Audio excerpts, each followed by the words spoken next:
Bien, bien, queridos todos. Entonces, luego de volver a saludarlos, que estén muy bien todos, veo que ya se han ido conectando más gente. A medida que vayan entrando, voy a ir aceptando. Mientras tanto, les recuerdo que para la clase de hoy, usted debe tener un documento que adjunté o que fue enviado a su correo. Lo acabo de enviar, puesto que muchos entraron directamente por LinkedIn y ahí no podía adjuntar el documento. Entonces, la idea es que lo tengan a mano. Da lo mismo en todo caso si es que estas clases las vamos a hacer con el documento impreso o el documento en digital. Lo que sí les voy a pedir es que siempre, siempre tengan a mano un cuaderno, lápiz para poder ir tomando apuntes. Eh, ¿Le han conversado ya el tema de las clases? O sea, supongo que ustedes ya han tenido clases con otros profesores. Yo he tenido clases solo con mi electivo, creo. Ya han tenido clases, ¿no? Desde la semana pasada, por lo menos, deberían haber tenido clases ya con todos los docentes. A ver, con todos. Les dijeron el tema de las reglas, que idealmente tienen que tener activadas las cámaras para poder ir verificando, entrar con su nombre real, porque yo en el fondo tengo que también pasar asistencia, a ver quiénes están faltando, quiénes no están viniendo. Entonces, se prefiere el nombre real. Se los dijeron, ¿verdad?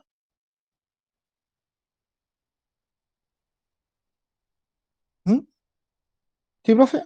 Sí, sí, va, genial. Se prefiere eso porque tengo que ver quién ha asistido y quiénes no y dar aviso, ¿cierto?, a las distintas instancias de que algo está pasando, ¿no? Y lo mismo que decía la recién Fernanda, que también es gracioso, pero sí, pues la idea es que si usted pone la cámara, hay una prueba, hay una clase, la idea es que tenga una vestimenta más o menos adecuada, pues eso quiere decir en el fondo que no que tenga la ropa del colegio, ¿no? Pero algo presentable en el sentido de no ponerse con el pijama. Por último, tapémonos arriba, ¿no? Es como lo clásico.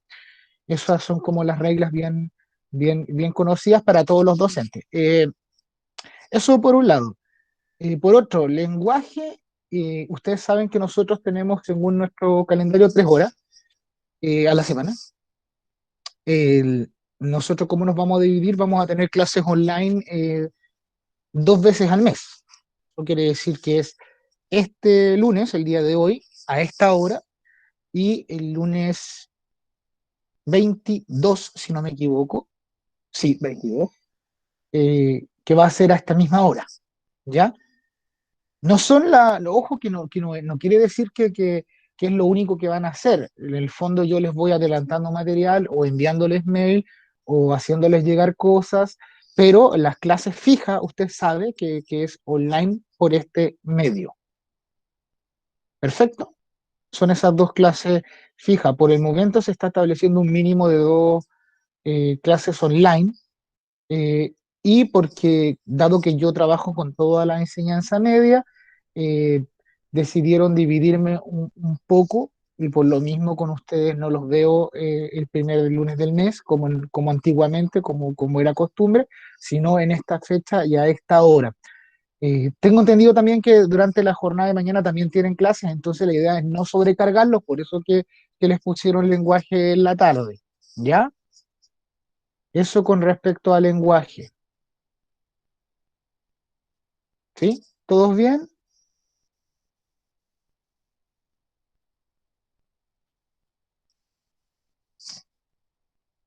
¿O no? ¿Todo clarito o no se entiende? ¿Sí? Súper bien. Perfecto. Ahora sí les voy a pedir que vamos interactuando con el micrófono porque tenemos que conversar sobre control. Antes de irnos de lleno a la clase. Chicos, la clase hoy día es una clase, así como lo podría ser que le envíe una actividad para la casa o que grabe un video. Por lo tanto, usted toma apuntes como una clase normal, trabajamos como una clase normal, eh, no requiere otro tipo de cosas, a no ser que yo le solicite que me envíe material después y se le da tiempo, ¿ya? En ese sentido, el control de lectura es un control de lectura que responde a todos los cánones que han hecho desde siempre. Está en el LIRMI, si alguno no ha actualizado el LIRMI o no puede ingresar el LIRMI, eh, tiene que hacerlo ahora ya. Lo subí el lunes pasado. Em, pero como no habíamos tenido clases, no pude tampoco resolver las dudas en su inmensidad. Se le abrió la semana pasada, usted tiene que adjuntar la respuesta ahí mismo, no me la envía a mi correo, la sube al IRMI y el IRMI me deja un aviso donde dice qué personas no ha ido subiendo su trabajo. La fecha tope es el 15, lo que significa que le queda una semana, ¿ya? Eso con respecto al control. No recuerdo, son 3 o 4 preguntas y la semana pasada me escribió una de sus compañeras preguntándome cuál va a ser el próximo libro.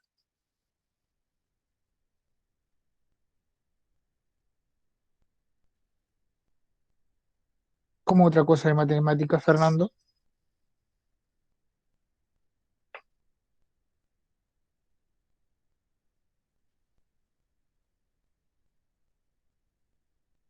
no entendí lo de otra cosa. Bueno, pero no importa, ahí me van contando. Como le decía entonces, el control de lectura usted lo tiene que adjuntar en el mismo LIRMI. Si da la casualidad que alguno de ustedes aún no activa el IRME, tiene que hacerlo desde ahora ya. Tiene su clave, su root, solo usted puede ingresar. Si pasara que se le olvida la clave o se le bloquea la cuenta, tiene que informarle al profesor jefe y él le avisa a las personas encargadas para que lo activen. ¿Ya? Eso. ¿Cómo van con el control de lectura? Supongo que ya lo llevan avanzado. ¿Hay alguna duda con respecto al control? Ahora sí, yo creo que va a ser necesario que hablen vía micrófonos para poder resolver las distintas dudas.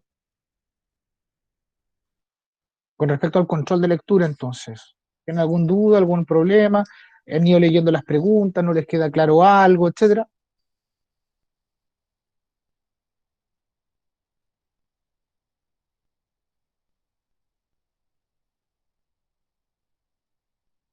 ¿No? ¿Sí?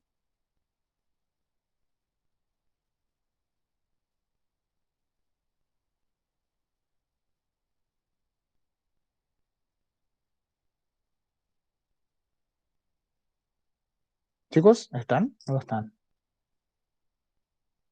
Veo Ana Arandazú, Cata López, Cata Olivares, Constanza Collado, Fernanda. ¿Todos pudieron ver el archivo? ¿Tienen alguna pregunta? ¿Ya están trabajando? ¿No han trabajado? También les mandé el nuevo libro. La fecha estimada estábamos pensando ya por el 6 de julio, pero ya es importante que lo tengan a mano. Ya, eso, control de lectura entonces, ningún problema, ninguno, ¿no? ¿Sí? Vicente dice que todo tiene bien, la Josefa también dice que todo bien. Perfecto, en caso de que haya algún problema, conflicto de índole personal, me puede escribir al correo, pero ya tiene sabido entonces que el trabajo final se sube directamente al IRMI, no se me envía a mí, ¿cierto? Eh, a ver, Valesca, con respecto a la pregunta 3, dígame cuál es la pregunta 3, Valesca, porque no lo recuerdo.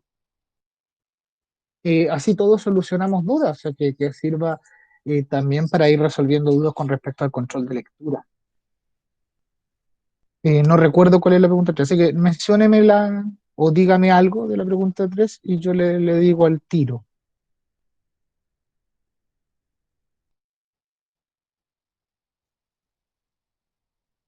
Ah, sí.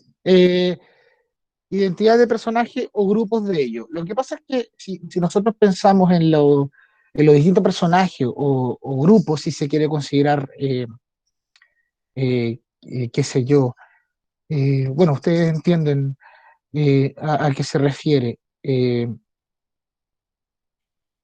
Si habláramos de un personaje o de varios personajes, pongamos un ejemplo, Poeta Mesana, el astronauta, que son individuales, ¿no? Que hablan desde su interior, contra otros personajes que representan más bien el ideal colectivo o que pueden representar un grupo de personas o que un grupo de personas se representa a través de ellos.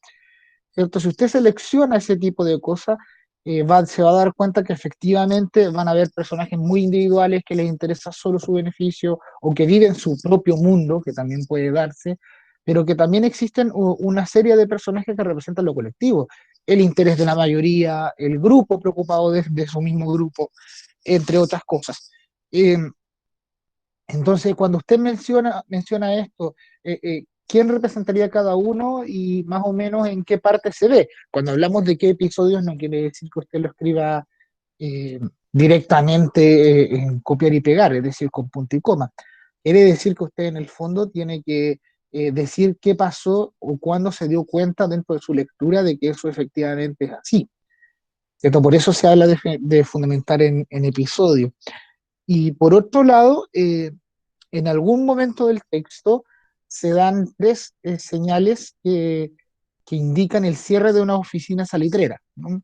Que de hecho mencionan que puede darse una de cada una, pero que muy raras veces se han visto tres. Y en este libro realmente se dan las tres señales. Entonces la idea es que usted me hable de esas señales que hablan ellos, cuáles son las señales que sirven para identificar el cierre de una oficina, cuáles son las que se dieron, cuáles son las que no, bajo qué contextos ocurren. Eso es la pregunta número 3. Los que ya tenían listo el libro van a entenderlo inmediatamente, ¿no? Eso. ¿Perfecto? ¿Sí? ¿No?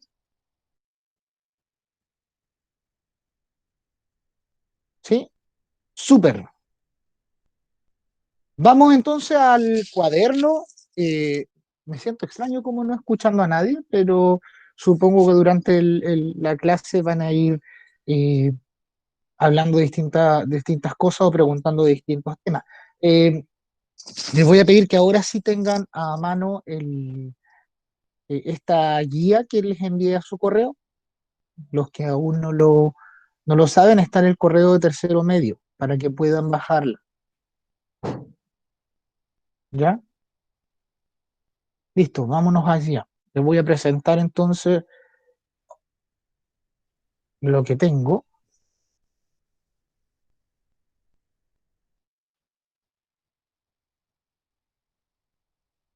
y después de eso me van diciendo, dígame Vicente, lo estoy viendo.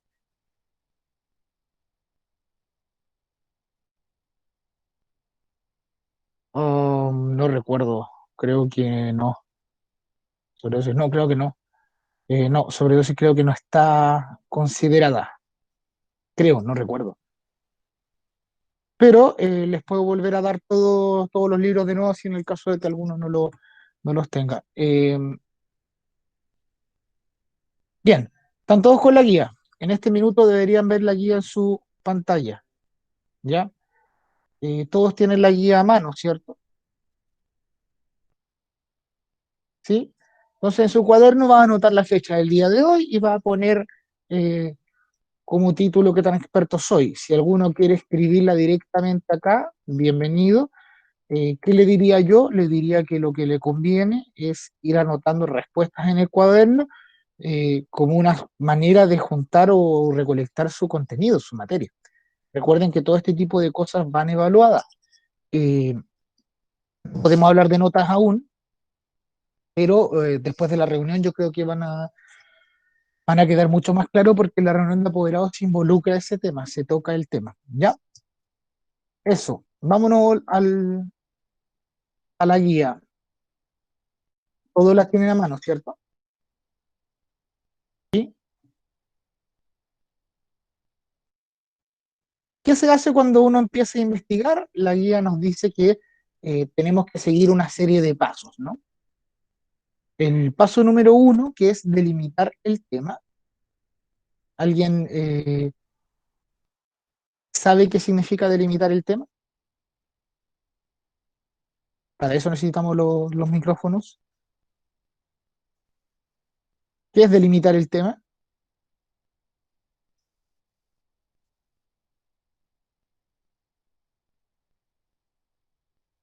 Sí, Víctor. Víctor lo menciona como elegirlo. Delimitar el tema en el fondo plantea que es muy necesario el tener un tema principal, ¿cierto? Que ese sería tu tesis o tu hipótesis de lectura, y a partir de ese tema yo busco cómo probarlo, ¿no? Eso no quiere decir que yo tengo 5 temas llevándolo a uno, quiere decir que tengo un tema con varias pruebas, ¿no? Que esa es la diferencia entre uno y otro. Por ejemplo, si yo les dijese, vamos al control de lectura para que vayan entendiendo, si yo les dijese, hábleme de la homonimia dentro de los personajes. Quiere decir que yo lo que hablo es el tema de la homonimia, es decir, las palabras que se escriben de la misma forma o suenan igual, pero que significan distintas cosas. Y yo busco probarlo a través de los nombres. O sea, no hago tres tesis distintas con distintos nombres. Lo que yo hago es utilizar tres pruebas para decir que los nombres significan distintas cosas de acuerdo al libro, ¿no? Eso es lo que se llama delimitar el tema. En el fondo es proponer uno y justificarlo muy bien. Vayan tomando apunte de todas las cosas, por favor, chicos. Ahora, seleccionar fuentes, que es el segundo paso, usted tiene que entender que cuando uno, sobre todo en los trabajos por Internet, cuando uno investiga las distintas fuentes de Internet, lo que tiene que hacer es buscar la gran mayoría que exista, pero luego de eso yo tengo que ir al paso 3, es decir, ya junto una serie de páginas web, una serie de documentos, eh, pero yo una vez que tengo todos esos documentos, evalúo cuáles son las mejores fuentes que otras. Entonces, he de suponer por ahí que usted lo que tiene que hacer es que si es pasar al punto 4. Primero veo el punto 3 decide si es que la fuente es buena o es mala. Eso define si es que es un texto científico o no es científico. Si la persona que lo publica o dice la cosa es sabia en el tema o no es experta en el tema. Todo ese tipo de cosas me permite evaluar cuál es la calidad de fuente para recién pasar a decir si es que lo que escribió o lo que dijo me sirve o no me sirve, ¿cierto? Para luego llegar a jerarquizar esta información. Alguno sabe lo que es jerarquizarlo, ¿no? Viene de la palabra jerarquía, ¿cierto? Jerarquizar o jerarquía, ¿alguien?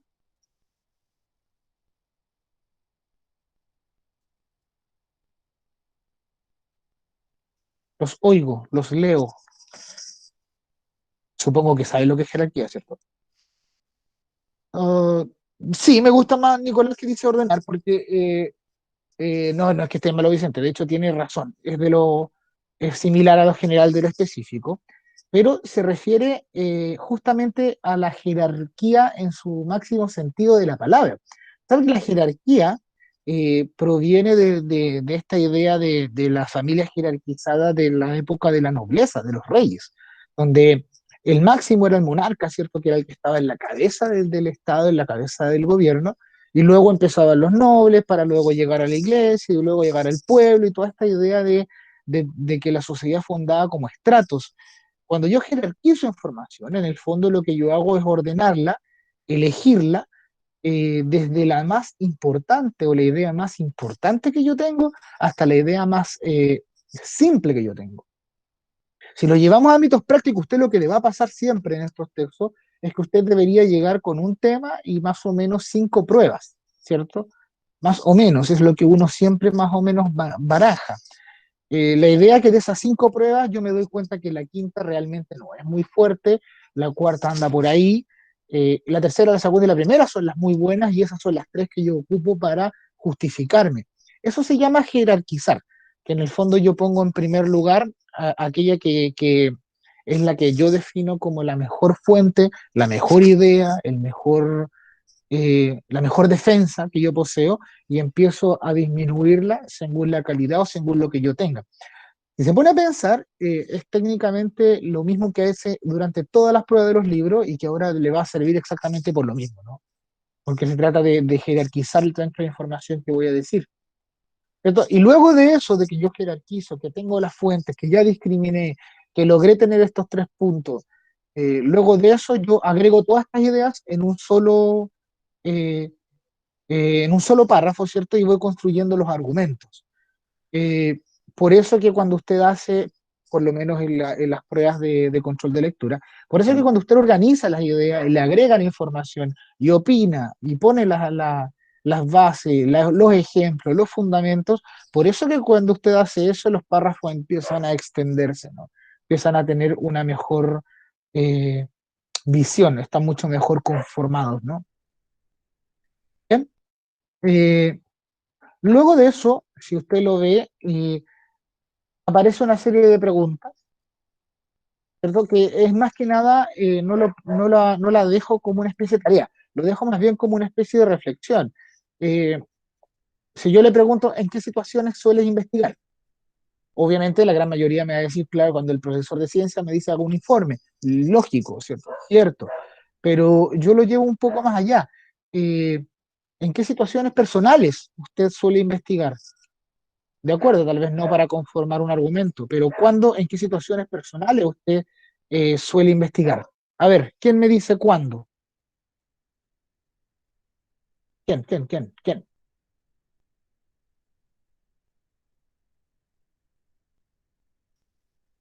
Sí, pero lo quiero llevar a una situación personal. ¿Hay alguno que investigue en algún minuto? ¿O que se ponga a leer vía internet algunas fuentes o algo por el estilo?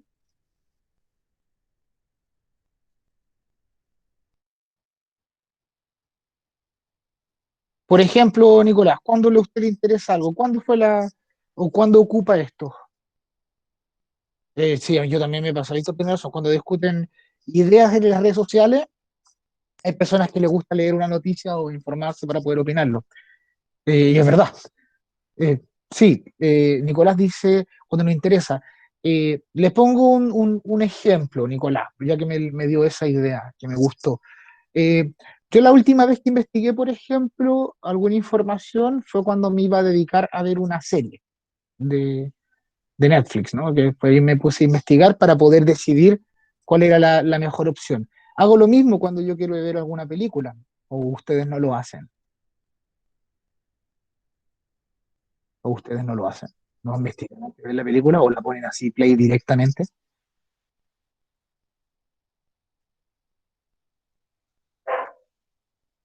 Play de una nomás, dice la Paz. Eh, Vicente también. También directo, le ponen el play. Yo suelo mucho ver primero la información de qué se trata, ver si es que está reconocida, si es que alguien lo ha dicho que más o menos es buena. Sobre todo, la sinopsis, por ejemplo, es una buena manera y usted sabe que la sinopsis es una manera de investigar. Es una manera, tratando de evitar el spoiler que decía arriba Víctor, pero es una forma de investigar, sí, sin duda. Eh, bueno, en todo caso, les recomiendo que la próxima vez que vean una peli, una serie, investiguen antes para ver qué dicen.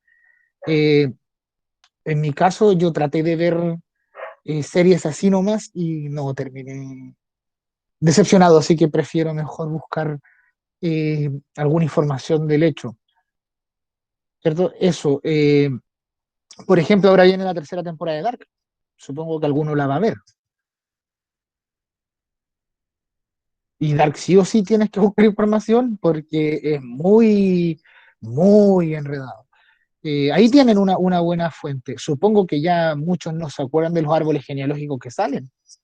Yo para poder ver ese tipo de series, ese tipo de comentarios, ese tipo de opiniones, como decía su compañero, tengo que más o menos tener claro hacia dónde va el tema y más o menos manejarlo un poco.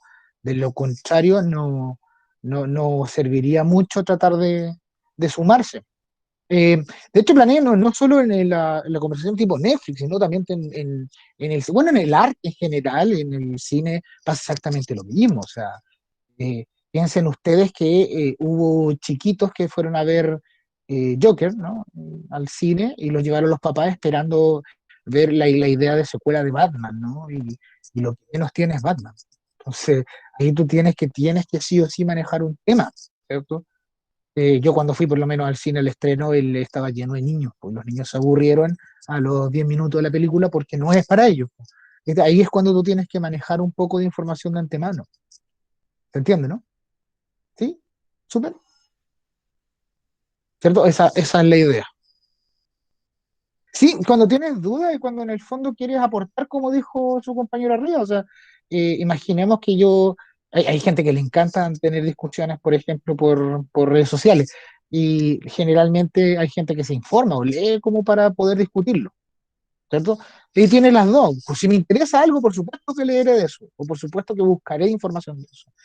Eh, Si tengo alguna duda, por supuesto que lo investigaré. Yo creo que son súper pocas las personas y más en ustedes que son jóvenes, no debería quedar esta idea de como, ay, ¿cómo será? si se la deja así nomás, no. Po. La interrogante generalmente usted la responde basándose en otras lecturas, en otras posturas, ¿cierto?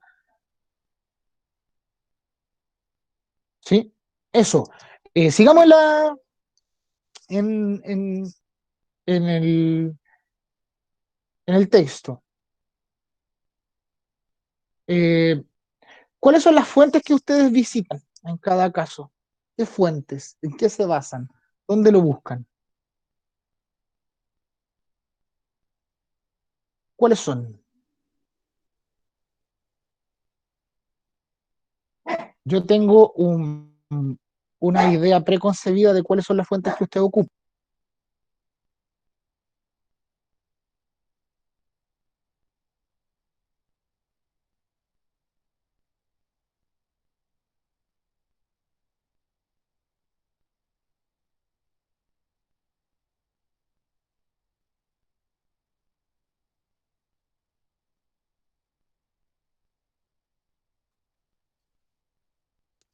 Perdón, se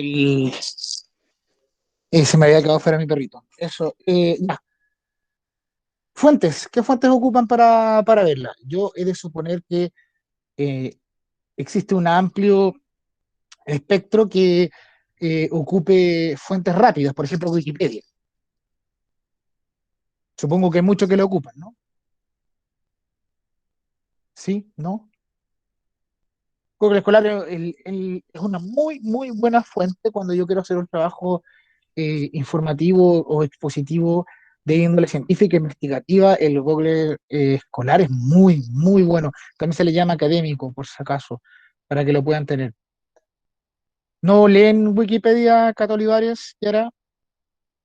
Planes de artículos, sí, por supuesto. De hecho, las noticias de universidades, que son realizadas por los propios periodistas de las universidades, son una fuente de información muy verídica. No serán científicos, pero sí son verídicas, porque son las mismas universidades los que ponen estas ideas, ¿no? ¿Wikipedia sirve? Sí, sí sirve. Aparte que, chiquillos, si se pone a pensar usted, eh, si le hacemos caso a lo que opina una persona, también podríamos hacerle caso a lo que opinan 2000, ¿no? Si Wikipedia, justamente la idea que tiene es que estos 2000 puedan editar información o agregar información. Lo malo, por supuesto, es que muchas veces puede resultar errónea o inventan ciertas partes como no se consideran fuentes tan válidas. Pero como una especie de guía yo encuentro que es buena opción, como guía, ¿cierto? Eh, Supongamos un caso, tengo que buscar una información, algún libro, eh, no entiendo una parte o no recuerdo el nombre del protagonista, ¿puedo ocuparlo? Por supuesto que sí, porque ese tipo de información son informaciones rápidas, informaciones fáciles. Pero claro, si usted tiene que hacer una investigación, tal como están mencionando en las opiniones del chat, siempre se prefieren los artículos de universidades, los artículos de la Universidad de Chile. Hay una, para que lo tengan presente, hay una página que se llama Repositorio, que en el fondo agrupa distintas tesis de universidades, o sea, fuente más fuerte, más diversa, no podría tener. Se llama Repositorio para que la pueda tener. Víctor dice en Wiki veo los enlaces, por supuesto. Si no hay que satanizar Wikipedia, no te sirve para hacer un trabajo de investigación, pero a lo mejor te sirve para ver los enlaces, a lo mejor te sirve para ver los ejemplos, a lo mejor te sirve para guiarte, ¿se entiende, no? Claro, si lo malo no es la Wikipedia en sí, sino que lo editan a diestra y siniestra. Pero para hacer información súper certera me sirve, ¿cierto? Eso era lo que quería mencionar de esto. Ya, sigamos con eh, la guía, que supongo que como les dije que lo fueran eh, anotando, han ido anotando una serie de ideas en su cuaderno. Si no, tienen que hacerlo. Planifiquemos y veamos al tiro cómo estamos eh, para materias pasadas, ¿cierto? Supongamos que usted tiene que escoger un tema para exponer, un tema para investigar, un tema para buscar. Eh, Pongámoslo, que yo le doy un trabajo para la próxima semana, ¿no? Y le digo que tiene, espere que ya ingresó alguien nuevo. Y le digo que tiene que, a partir de temas propuestos, crear una exposición. ¿Se acuerdan cuál es la diferencia con un tema, no? Yo siempre lo he dicho, eh, el tema, si hay algo particular dentro de la literatura o dentro del arte, es que los temas nunca cambian. Y eso eh, siempre lo he planteado en todas mis clases de literatura. Los temas no cambian. Así, por ejemplo, si siempre lo digo, si yo hago un poema de amor hacia mi madre, un poema de amor hacia mi pareja, un poema de amor hacia mi hermano, el tema sigue siendo amor. Por lo tanto, el tema en sí nunca cambia, ¿no? Eh, Dentro de esto aparecen los tópicos de la literatura, los tópicos del arte, y plantean esto mismo, ¿no? Dicen que en el fondo los temas jamás van a ir cambiando, jamás van a cambiar, ¿cierto? Un ejemplo de ello, anótelo en su cuaderno o vaya anotándolo, eh, va a ser el destino inexorable, por ejemplo. Eh, ¿Quién se la juega o quién recuerda que era el destino inexorable? Destino inexorable. Voy a devolverme aquí a la pantalla de ustedes. Aquí. ¿Alguien recuerda qué es el destino inexorable?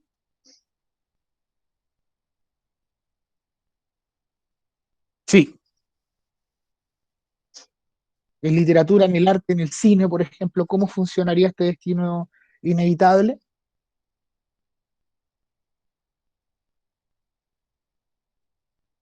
Es como la idea de oráculo, muy bien.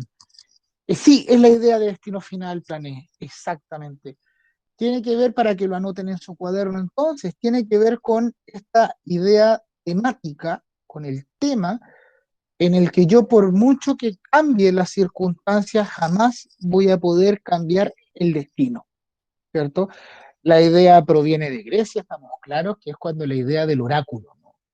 Recordemos, por ejemplo, alguna obra que hable sobre el oráculo y de qué manera no se puede salvar o no puede cambiar su destino. ¿Se acuerdan de alguna? Hay una obra, sí, la Ilíada. Hay una que leímos nosotros que habla de cómo un hijo termina enamorado de su propia madre. ¿Se acuerdan? Edipo. Muy bien, Nicolás. En Edipo, el niño lo deciden abandonar, acuérdense, porque se sabe que después iba a terminar cometiendo este pecado de casarse con su propia madre y engendrar hijos. Y por eso lo eliminan, ¿cierto? Deciden matar al niño. Lo que pasa es que la persona que lo iba a hacer termina adoptándolo, pero como el destino es inevitable, ¿cierto? Como dice este tema, el niño termina siendo rey y termina casándose con su madre de todas maneras. Eso es lo que se llama el destino inexorable. ¿Bien? Todo bien hasta acá, ¿cierto? Perfecto. El viaje del héroe, recién lo nombró uno de ustedes,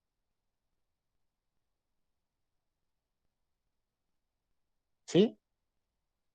¿Cuál es el tema del viaje? Pokémon, sí, es un buen ejemplo. Es un buen ejemplo, muy buen ejemplo. El tema del viaje, ustedes tienen que entenderlo con distintos puntos de vista. Vayan anotando las ideas. Cuando yo hablo del tema del viaje, yo puedo cometer varios asuntos dentro de esta temática. Uno de ellos va a ser el viaje físico, ¿no? El viaje físico que Nicolás dice, Pokémon, por supuesto. Vieron Pokémon, supongo, ¿no? Sí, no, sí, no.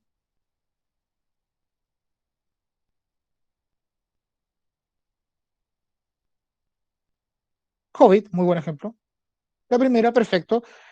La idea es literal. Yo cuando hago un viaje físico, literalmente me voy desplazando de un lugar a otro. Literalmente.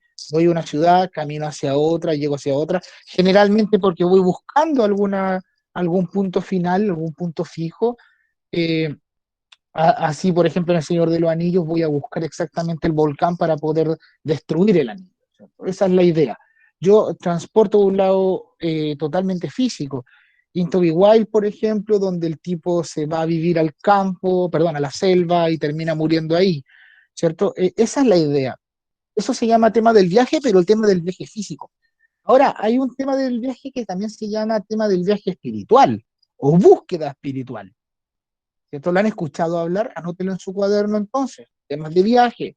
Por un lado el físico, sí, pues me traslado de un lugar a otro. Pero también hay otro que se llama el tema del viaje espiritual o búsqueda espiritual. ¿Cuál? ¿Lo conocen el tema de la búsqueda espiritual o el viaje espiritual? Sí, no, sí, no, no, no, para nada. No, ya. En este tema, como es un viaje, lo que yo busco es que mi interioridad, mi espíritu crezca y llegue a algún momento como elevado. Películas, por ejemplo, o libros, por ejemplo, donde ya el viaje no es de yo caminar hacia algún lado, sino que el viaje es buscar en mi propio interior, de manera de crecimiento espiritual, de que mi alma alcance un nivel mucho elevado, cercano hacia Dios, ¿no?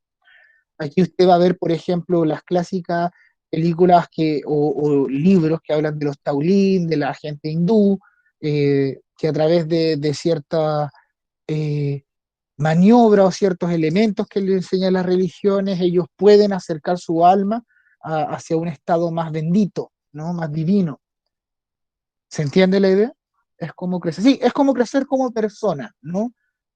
La idea siempre de espiritualidad. Por eso se llama la búsqueda espiritual. Yo lo que trato es buscar mi crecimiento de espíritu. ¿Entiende la idea, no? ¿Bien? ¿Sí? ¿No? Sí, súper bien. Y hay más, por supuesto que hay más. Hay una que es clásica, que es la última que les voy a mencionar, solo para que lo tengan claro, eh, que habla también del viaje, pero se llama el viaje a los infiernos, y que de ahí han salido muchísimas obras. El viaje a los infiernos. ¿Alguien la conoce?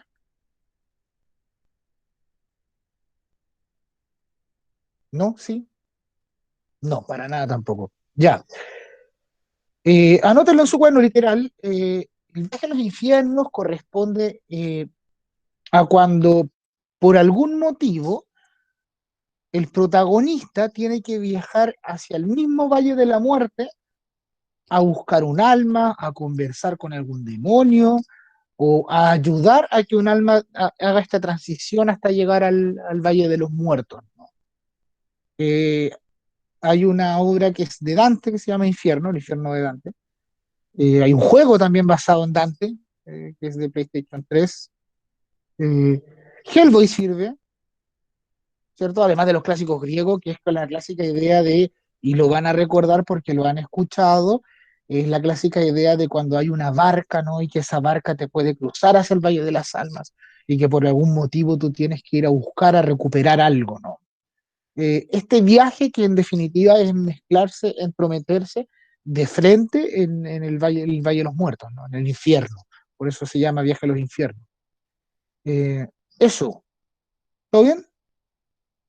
Alcanzaron a notar, ¿cierto? ¿Sí? Ya, nos va quedando súper poquito, así que sigamos viendo el tema, la Femme Fatal, que yo creo que todo el mundo conoce ese tema. Lo que pasa es que no saben qué se llama Femme Fatal, ¿no? Femme Fatal, pasa, anote. ¿Alguien conoce el tema de la Femme Fatal?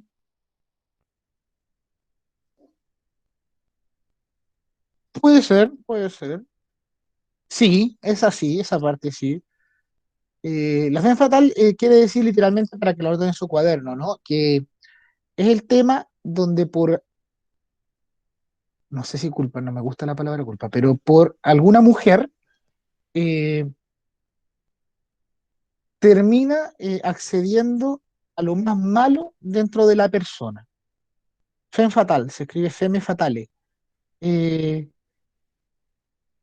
por ejemplo, la femme fatal va a ser considerada como la mujer muy peligrosa porque es espía, porque puede estabilizar un gobierno, porque es una mujer que es detective o que es policía o que es como un arma secreta, ¿no? O muchas veces, como lo pasaba en la antigua Rusia, se pone como esta tipa eh, con sensualidad que en el fondo quiere intrometerse en labores del Estado. En Fatales, claro, va a ser como la mujer, como un arma, ¿no? La mujer un poco más guiada o sacada de este entorno que siempre le ponen de la mujer víctima, la mujer débil, para darle un cauce mucho más protagonista. ¿Sí? Gatúbela, Catwoman, la misma, sí, la misma Mujer Maravilla, la misma Capitana Marvel, o sea que en el fondo le quitan este sesgo de la mujer Disney, ¿no? No sé si me entiende, y le dan otro. Bueno, Disney ahora con Frozen también lo realizó. ¿Sí? O también puede ser esta mujer que lleva a la perdición en algo, ¿cierto? Así, por ejemplo, se va a decir que la fe fatal de X personaje es que se enamoró de tal mujer y eso lo hizo perder, como en el caso de la Viuda Negra, ¿no? Eso es lo que se considera fe fatal. ¿Sí? ¿Lo notaron? ¿Bien? ¿O hay algo que no se entendió? Confirmo. Bueno, confirma, supongo que ya lo anotó. A eso nos referimos, ¿no? Ya. Eso, anotaron las ideas. Esos son como temas generales, como temas generales. Si se dan cuenta, en la guía, véanla por favor, hay un espacio aquí, que la idea es que ahí usted anotara algunos de los temas que piense que son también muy importantes, eh, pero que no alcanzamos a verlos, ¿no? Hay un tema que es muy común que, eh, no sé si lo conocerán, se llama Las mujeres empoderadas. Claro, como ese estilo, Nicolás. Eh, Hay un tema que se llama Ciudad Sitiada, que me interesa mucho que lo tengan. Lo voy a poner acá, Sitiada, para que lo anoten también como un cuarto tema, que es un clásico dentro de las distintas texturas del arte, de la distinta literatura, ¿cierto? Se llama Ciudad Sitiada. ¿Alguien sabe por qué se llama Ciudad Sitiada? ¿O qué significa sitiado?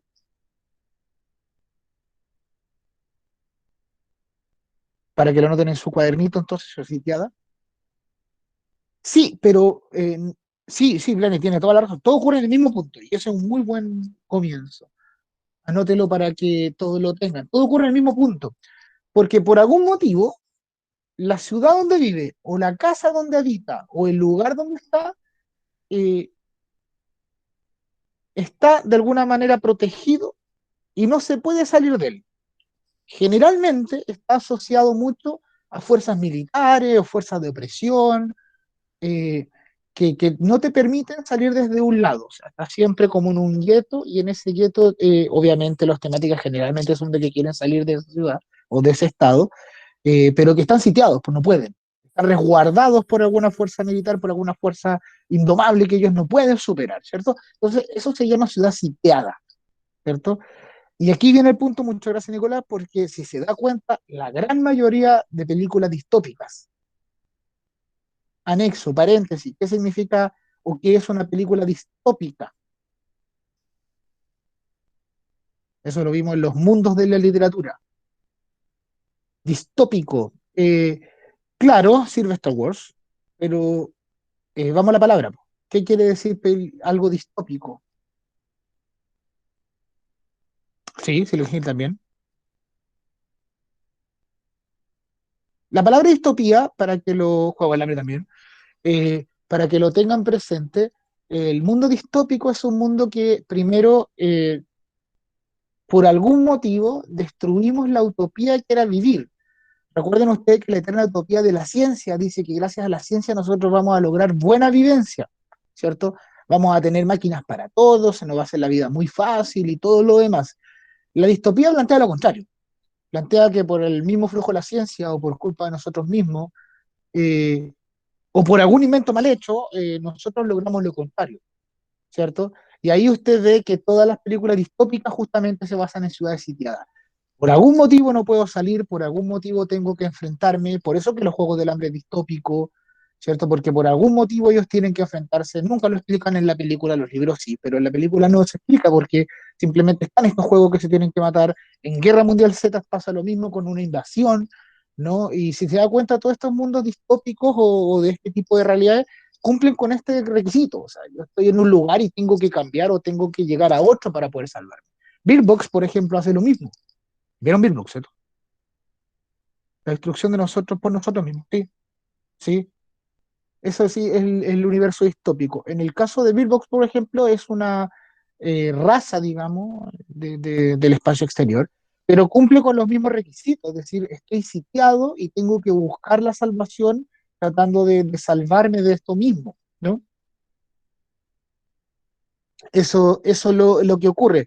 En Dark pasa exactamente lo mismo porque tienen un túnel temporal, ¿cierto? Yo no puedo cambiar la realidad si es que no destruyo primero ese túnel temporal, es sitiado. Aparte de eso, recuerden que hay constantemente un grupo casi religioso, como de orden religiosa, que lo está buscando para que no interrumpan el presente, ¿no? Entonces, toda esta idea de distopía nace más o menos de aquí, de la ciudad sitiada, ¿no?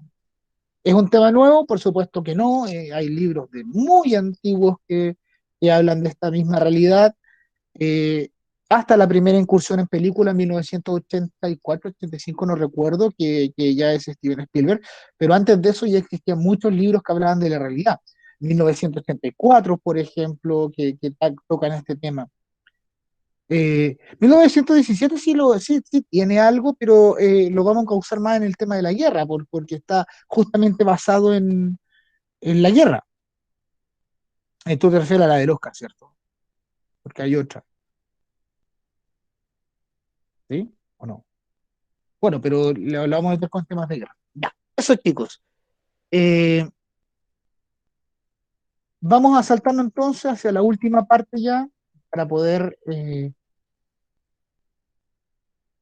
terminar el tema de hoy, ¿cierto? Que si se da cuenta viene un cuadrito, que es más que nada realizar una investigación, pero por el momento no le voy a pedir que realice una información, perdón, una exposición.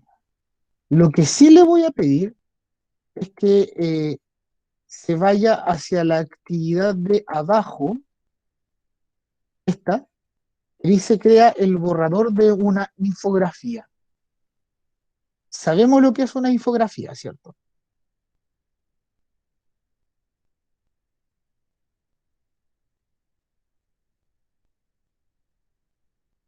¿Sí o no?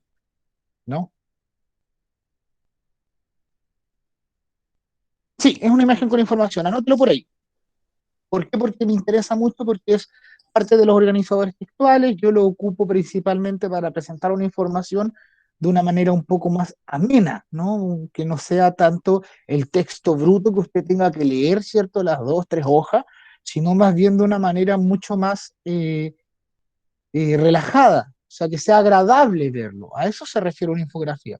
De hecho, si se da cuenta, eh, en este caso se realizan eh, 8 preguntas hacia 8 respuestas no tan evidentes y se enseña cuál es la manera más correcta de hacerlo, ¿no? ¿Cierto? Y hace un llamado más o menos a de qué manera yo eh, puedo incentivar la lectura. Lo que me interesa de ese hecho es que ustedes entiendan que no necesariamente voy a presentar mi información eh, o voy a resumir mi información solo con un PowerPoint poniendo todas las letras correspondientes ahí. No necesariamente voy a hacer solo un texto informativo con muchos libros, ¿cierto? O muchas letras, sino que yo también puedo presentar productos de distinta manera. Esta es una infografía, lo puedo utilizar para exponer, lo puedo utilizar para guiar o lo puedo utilizar para regalar información. Puede ser totalmente viable. La diferencia con la infografía hacia otro es, como les digo, es que tiene muy poco texto, ¿cierto? Eh, si se pone a pensar, es algo de suma necesidad, es muy necesario para cualquier tipo de exposición, ¿cierto? Por ejemplo, y aquí con esto nos despedimos, ¿cuál es la regla más importante para yo poder realizar una exposición y crear un PowerPoint? ¿Cuál es la regla más importante?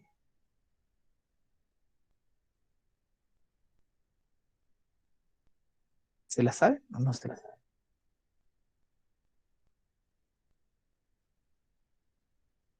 Sin tanta información, exacto. De hecho, por eso pongo el tema de la infografía. Técnicamente es lo mismo que hacer una infografía. Eh, si yo pusiera, por ejemplo, la idea de que cada uno de los dibujitos de la infografía es una diapositiva, yo debería realizar a lo máximo unas 10 diapositivas, ¿cierto? Estas 10 diapositivas tienen que seguir una regla muy general para que lo tengan presente. Es la regla 10 por 20 por 30, ¿cierto? Para que la anoten. Mucho yoda, claro, muy poquito texto, pero la regla general, para que usted la anote y lo tenga siempre presente, ya que estamos hablando de cómo exponer, de cómo investigar, eh, utilizamos todos los ejemplos relacionados con cine, ¿no? Pero puede ocuparse en cualquier contexto, es que usted siempre respete en una exposición 10 por 20 por 30. Anótelo, 10 por 20 por 30. Una regla de un investigador japonés, ¿no? ¿Qué significa? Que usted tiene que tener un máximo de 10 diapositivas, ¿cierto? 10 diapositivas. Eh, este autor dice que incluso si puede tener más, mucho mejor, dice, porque en el fondo si yo pongo dos temáticas dentro de una misma diapositiva, debería poder separarlas en dos diapositivas y hacerlo más entretenido, ¿no? Eso es la lógica que ocupa este autor, ¿cierto? Entonces la regla de 10 por 20 por 30, que quiere decir que son 10 diapositivas las que usted tiene que ocupar para exponer. El 20, ¿alguien sabe o se imagina que son el 20? También hubiera pensado lo mismo en realidad, pero no. Eh, Son máximo de 20 minutos, ¿cierto? Se supone que si yo hago una charla, una cátedra magistral, podría estar 2 horas hablando, pero por investigaciones actuales la psicología dice que realmente el cerebro humano tiende a tener 20 minutos de concentración muy buena, muy buena. Luego de eso es bueno quebrar un poco la norma, hacer alguna actividad, algo que recomponga, digamos, y luego continuar si es que fuera necesario.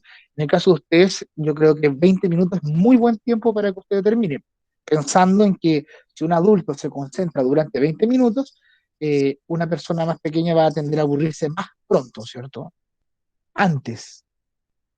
¿Por qué seguimos acá? Es una muy buena pregunta, Víctor. Y se me fue.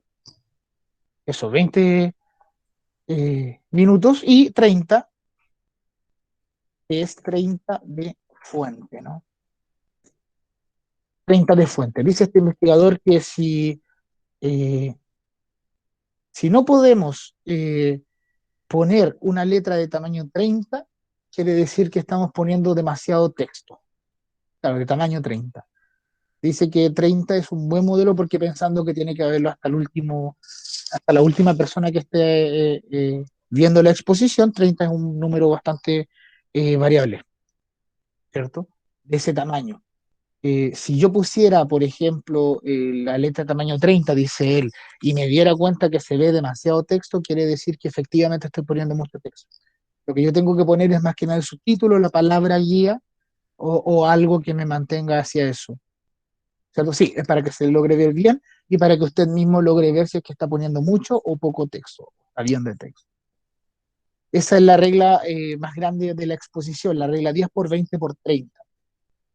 Eso por el día de hoy. Entonces, resumiendo, hablamos de cuál es la importancia de la investigación. Tengo que mantener, ¿cierto?, algunas fuentes que sean un poco más fidedignas de creer eh, para yo poder tomar la opción o poder opinar sobre algo, ¿cierto? Ahí decíamos nosotros, si es para investigar, es para elegir una peli, es para pelear en redes sociales o para lo que sea, yo siempre tengo que establecerlo, ¿cierto?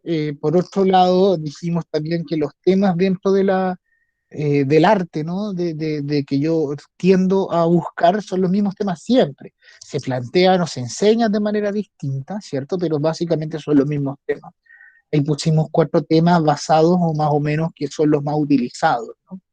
Y por último estábamos diciendo que al momento de exponer estas ideas, tampoco va a ser tan necesario que yo tenga el texto completamente escrito, ¿cierto? Y ahí decíamos que se puede poner una infografía o bien puedo ocupar la regla de 10 por 20 por 30 pensando en las diapositivas, ¿no?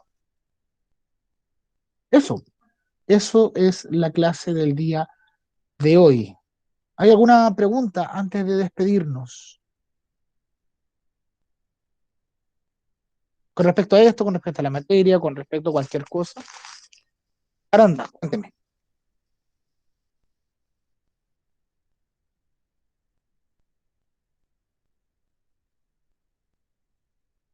No, no, hay algunos archivos que tengo considerados, eh, pero ya que me lo plantea, ya, voy a pensar desde la próxima clase a buscar los métodos de poder cambiar el formato para que puedan ir escribiendo ahí mismo. Sí, ya. Déjeme, de hecho, tengo listo el próximo. Sí, ya. Te los envío en Word para que puedan irlo editando ahí mismo y no tengan ningún conflicto con eso. Ya, ningún problema. ¿Y por qué lo va a imprimir si lo puede escribir en su cuaderno? Oh, no, no, yo creo que con lo que hicimos ahora está bien. No, no les voy a pedir entregas semanales en esta clase. No, de hecho me conformo con que hayan asistido a la clase, pero pienso que es más importante eso. No sé, a lo mejor pueden pensar que estoy equivocado, pero creo que es más constructivo cuando logramos dirimir. Por lo menos hoy día podría estar tomando tecito en su casa y le puede conversar a su madre y le va a explicar todo lo que hemos hablado, le puede hablar de temas y ya sabría más. No, no, la guía simplemente, tal como le dice su nombre, es una guía. En el fondo esta es la clase, esto es lo que importa, ¿no? Sí, eso. Chicos, estoy un poco preocupado de que solo 20 personas se conectaron eh, y que eh, cualquier pregunta al mail, pero traten de incentivar a esa gente que no se está conectando, ¿sí? Ya llevamos mucho tiempo como para que todavía no logren eh, unirse a esta nueva realidad virtual. No es lo que más nos gusta, ¿cierto? Pero es lo que tenemos que hacer. Eso. Siena lo estoy viendo, de hecho, ahora, y vi todos los nombres, y tengo acá el LIRMI abierto, donde voy tomando eh, asistencia. ¿No sabían que el IRMI permite asistencia? Sí, pues ahí uno va subiendo, va marcando. Quién estuvo, quién no. Eso.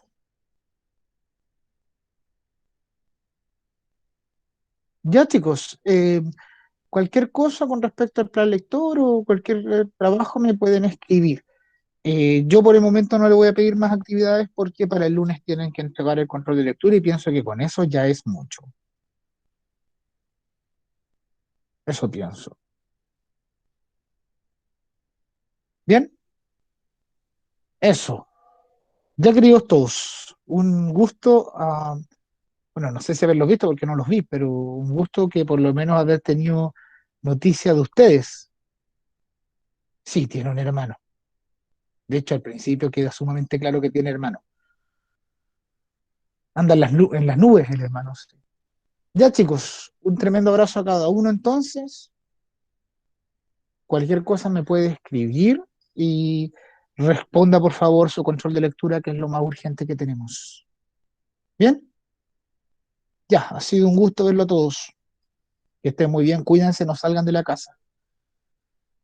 Ya, les dejo un abrazo virtual, un abrazo psicológico, que es una frase que hice yo y me la están copiando. Un abrazo psicológico a cada uno.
Momento cámara.